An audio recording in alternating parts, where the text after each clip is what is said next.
Just a week after the UK government announced suspension of the new trade talk with Israel, the British government sent its trade envoy to Tel Aviv to promote trade between the two countries. Ian Austin, who serves as a trade envoy to Israel, was pictured on a visit to Haifa in a post on X shared by the UK's embassy in Israel. On his own social media account, he boasted about the aim of his trip being to promote trade between Israel and the UK. This visit comes just a day after Israel bombed a school in Gaza, killing 36 Palestinians, half of them children, and 2 days after Israel bombed the home of Palestinian Dr. Ala al-Najjar, killing 9 of her children. On average, Israel is killing around 100 Palestinians a day in its ongoing genocide and continues to starve the entire population.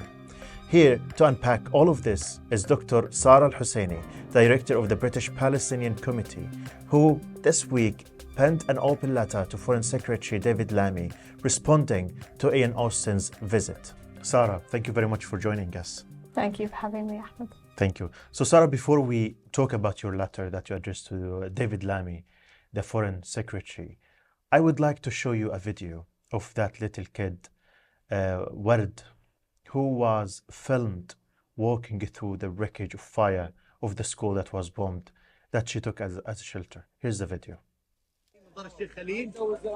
وين الزلمه وين منظر الشيخ خليل؟ طب مين تحت ضايل؟ هي ابوه عايش. ابوك وينه؟ الاسعاف ابوه عايش. طب امك وينها؟ وخواته واخوك وينه؟ برضه موجود تحت الرضم؟ هي اسمع هي ابوها بالاسعاف ابوها. انو اسعاف فيهم؟ عايش ابوها عايش.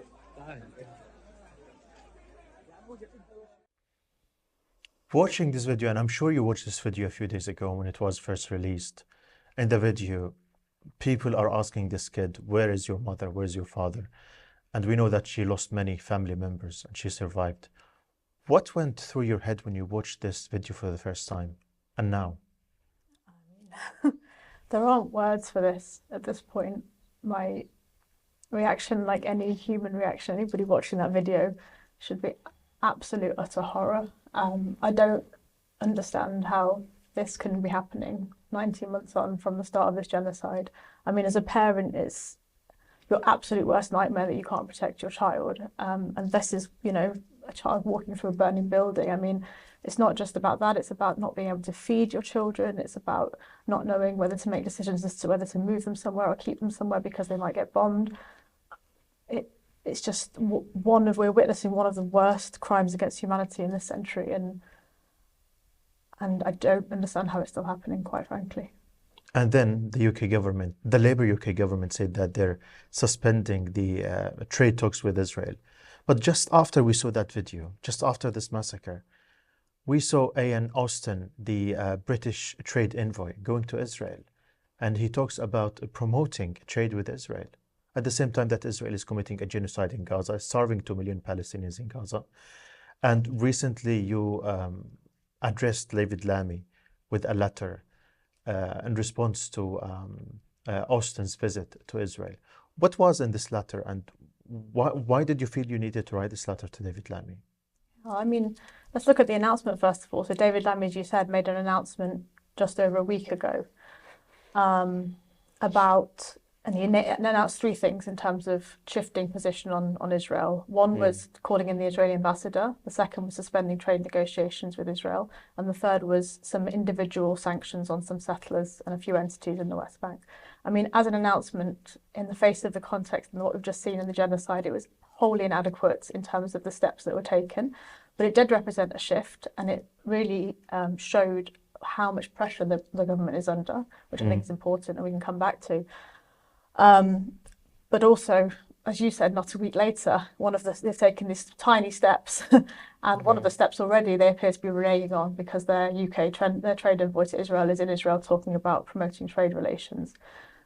So I think the purpose of the letter was to firstly expose and make sure it's very clear the big contradiction here in terms of what's been announced and what the government are actually doing, and also to make demands that go far beyond the things they've already announced, because we're in the middle of a genocide and this needs to be stopped. And clearly we know that the British government is saying stuff and doing something completely opposite to it on the ground. The UK government is still sending flights, spy flights over Gaza. They still provide Israel with F-35 parts, and they're still not stopping all the trades with Israel. And at the same time, we heard David Lammy a few days ago in the parliament saying that what Israel is doing is egregious, and he described it as the new phase, a black phase of this conflict in Gaza. But in the ground, the UK is still not changed anything. So how can we read this British government's politics here? Do we listen to what they say, or do we actually follow what they do on the ground in reality? I think both, to be honest, but both only because then you can see and really get to the depth of the contradiction, the depth of the incoherence between what they say and what they do. As I said before, I think the British government and what this announcement shows is they're under a lot of pressure. That comes from a few places. I think partly it comes from the wider geopolitical scenario and the fact that Trump's volatility and sort of decision to potentially throw Netanyahu under the bus, but obviously make it about the individual. I think it exposes once again, the UK doesn't really have a foreign policy that's independent of the Americans right now. And so they're kind of scrambling to keep up with Trump's whims. I think a massive part of it is sustained domestic pressure here in the UK from a number of different areas. And as I say, we can speak more about that in a little while, maybe. And then finally, I just think that, we can't discount actually the toll that this genocide is taking in terms of people, just ordinary people, politicians, everybody just being horrified by the sheer extent and the horrific nature of the images that they're seeing, such as the one you showed me at the start of this thing. So the government's under a lot of pressure.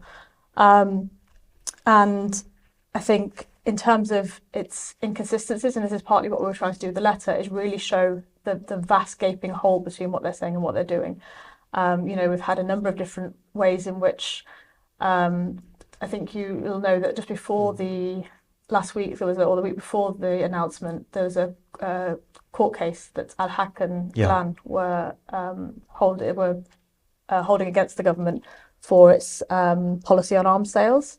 And that case threw up so many inconsistencies between what the government was saying in court and what it was saying to parliamentarians. So, for example, even in terms of who can judge on this matter, it's in the parliament telling the parliamentarians, we can't touch this, this is a matter for the courts, it's in the legal system, we have to leave it alone.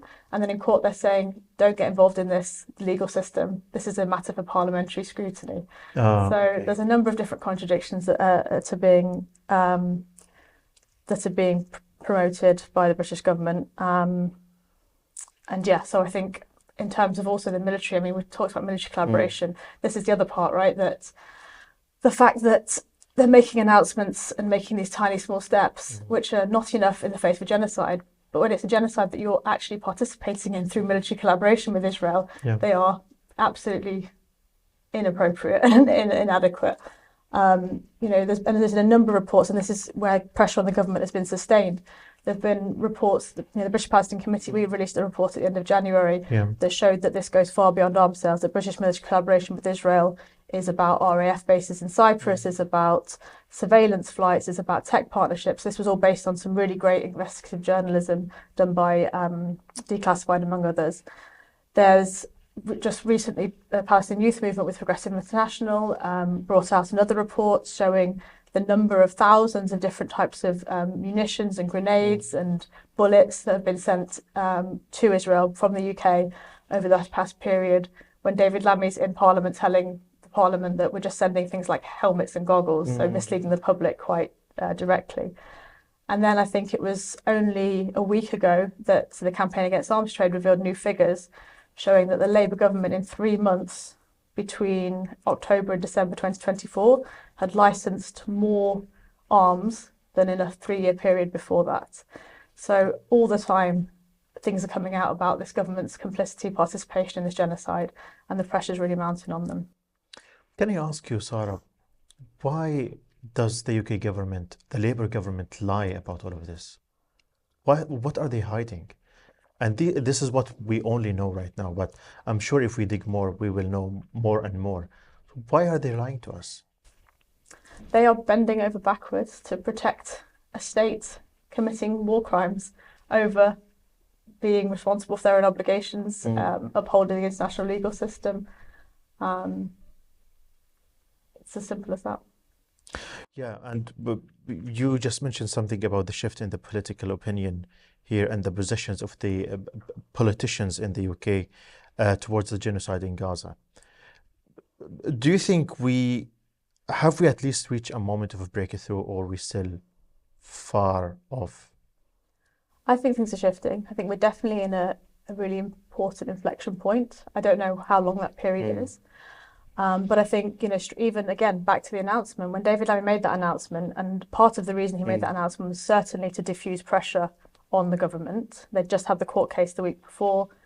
So he'd made this thing, and I think he was hoping that actually the members of parliament, the government, would give him a pat on the back for it, say, great, this is welcome, thank you for making these sanctions on Israel. And actually what you had was MPs shouting genocide in the parliament because you refused still to call it a genocide.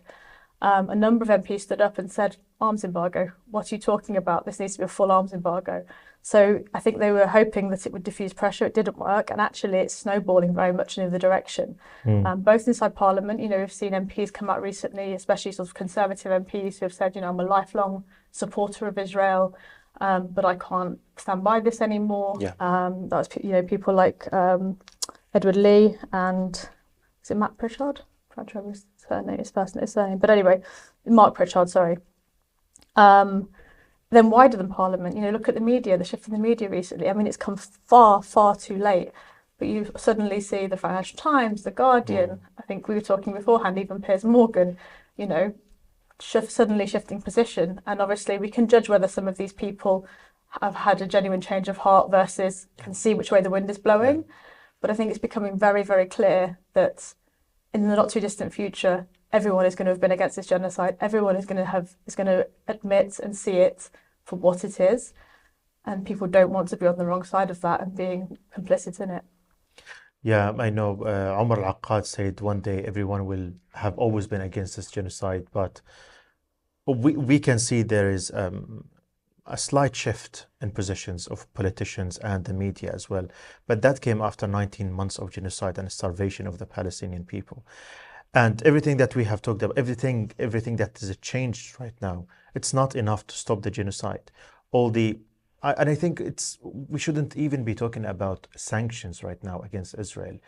We shouldn't ask the UK government to apply sanctions against Israel, because the UK government should have done that long ago, the same way as they did with Russia, because Russia illegally invaded Ukraine. Why can't the UK government just sanction Israel? Why do we need to ask the UK government to sanction Israel after everything that Israel has done? I mean, it's not even about 19 months ago, right? It's about what the British government should have done 100 years ago. And I think we have to understand the depth and the roots of this complicity and the fact that Britain has a historical responsibility here, that Britain laid the foundations for the Nakba, for the mass expulsion of 750,000 Palestinians and the massacres that accompanied the foundation of the State of Israel, which was founded on this violence.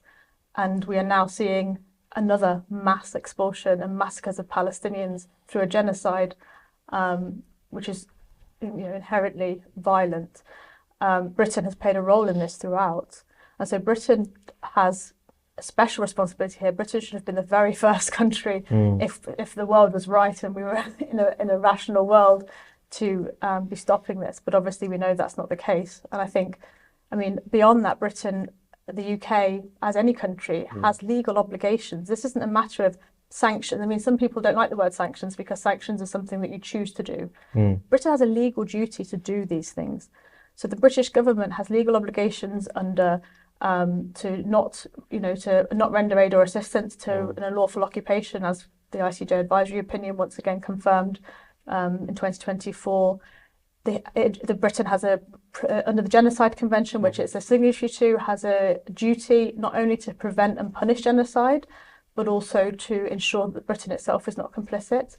And again, when we go back, let's go back to inconsistencies. There's a government report that was the previous administration, but it was already a month into the genocide in 2023, Rishi Sunak's government put in a 21-page intervention on genocide in Myanmar. And they argued specifically that when there's children involved, there should be a lower threshold for genocide. They argued specifically that when they had extended paragraphs around subsistence and starving people. And look what's happening. They actually actively put in an intervention there. And in the case of Palestine, it's a completely different situation. How much more Palestinian blood should be spilled so that the UK government finally sanctions Israel? That's a question it's a question I can't answer, and obviously it's a question we ask all the time. I don't know. I don't honestly know, but it's absolutely appalling that this has been allowed to get to this stage. That any of this has happened in the first place.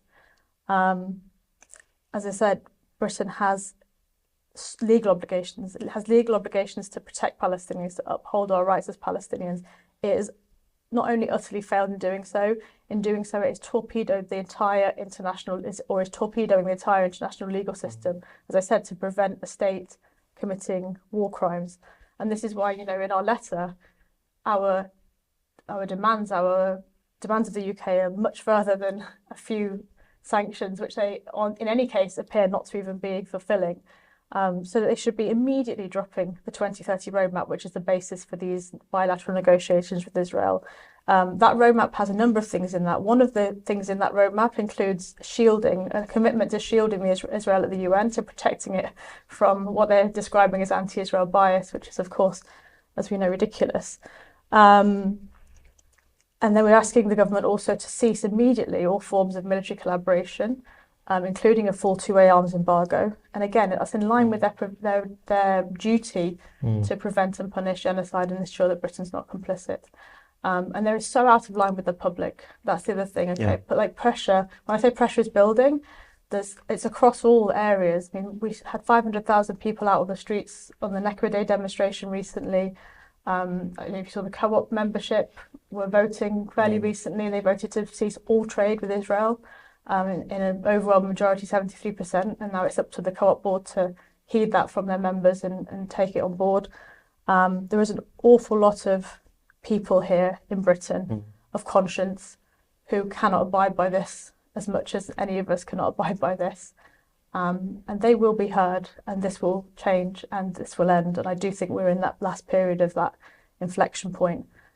But it's hard for anyone to say how long that lasts and how many more people we have to lose in the midst of that.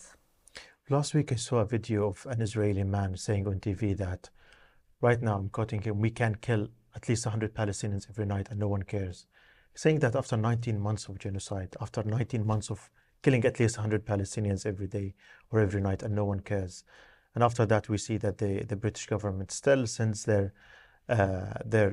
trade envoy to Israel. What does the UK government send a message to the Palestinian people and the international community about their own position on genocide, on international law and human rights? Yeah, I mean, as I say, it says its position is at the very best incoherent, and at the more reality, the worst, is absolutely, as I said, shattering, taking a sledgehammer to international law, taking a sledgehammer to the international legal system. It says a lot about how Britain sees Palestinian lives, and actually that was also another example that came up in this court case that the UK was facing recently. The government, they were talking about breaking violations of IHL, international humanitarian law, in order to make a determination on genocide. And the government had examined 413 cases of airstrikes. Now, bear in mind, there have been thousands upon thousands of airstrikes. They looked at only 413 cases as isolated incidents. The government found one possible breach of international humanitarian law. And which case was that? That was the case of the World Central Kitchen foreign aid workers. So what does that tell you? Foreign aid workers. So what does that tell you about how Palestinian lives are seen by this British government? If they couldn't find a single possible violation of IHL, and the only one was when it was foreign aid workers. So that says that when Israel bombed my family and killed 14 kids in my home, according to the UK government, that's justifiable, legal, that's okay.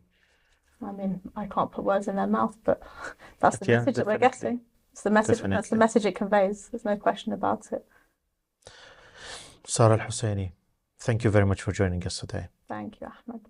At Palestine Deep Dive, we're committed to producing honest, in-depth journalism which centers the Palestinian voices too often ignored by the mainstream media and only interrogated when they're rarely given such a platform. And instead of just complaining about the mainstream media bias when it comes to reporting on Palestine, we are on the front line building the alternative, building the solution. Help us strengthen independent Palestinian-led new media by becoming a subscriber to Palestine Deep Dive now from as little as £2 a month.